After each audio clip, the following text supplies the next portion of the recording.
Hello friends, in today's video, we will be talking about hibiscus grafting. We will cover when to graft hibiscus, when not to graft, and what precaution to take during hibiscus grafting. We will cover everything in this video. First, we will need a native hibiscus plant for the rootstock, whose stem thickness should be about the same as a pencil or slightly thinner. We should not use a rootstock with a stem thicker than a pencil because in this video I am covering V grafting, which requires a rootstock stem thickness similar to that of a pencil. Friends, in this method, we will make a cut on the rootstock at a height of approximately 15 cm and then make a slit right in the middle of the cut surface of the rootstock. The scion should be taken from a hibiscus plant of the variety you want to propagate. You need to take the scion from the hibiscus plant of the specific variety you wish to propagate. The scion should be roughly the same thickness as the rootstock. There can be a slight difference, but it should not be too much. The scion should be peeled into a V shape and inserted into the cut part of the rootstock.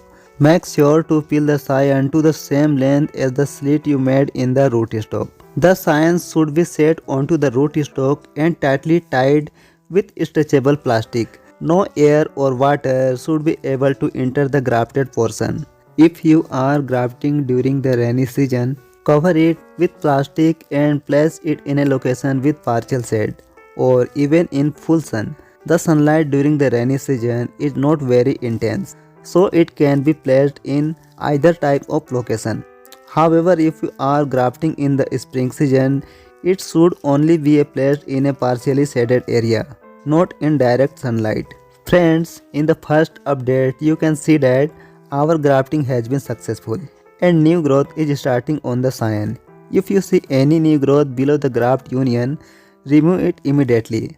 Otherwise, all the nutrients that should be going to the grafted scion will be taken up by the unwanted branch. On the grafted plant, we only want the part above the graft union to grow.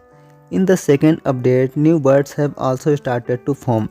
Now, to prevent the buds from dropping, you can start feeding the plant. You can use NPK 0050, dissolving a quarter teaspoon in 200 to 300 ml of water and applying it to the plant.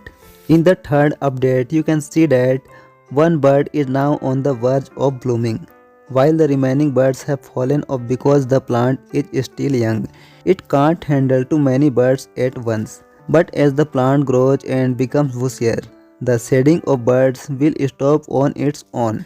Friends, in the fourth update, you can see that our bud has now bloomed. We will permanently remove the plastic from the grafted portion only after at least 2 months. Hibiscus grafting can be done twice a year, once during the rainy season and again during the spring season. The rainy season is the most favorable time for grafting. Grafting in the spring takes twice as long to be successful compared to the rainy season, but grafting is successful in both seasons. If you found this video useful, please like, share and subscribe to the channel. Thanks for watching.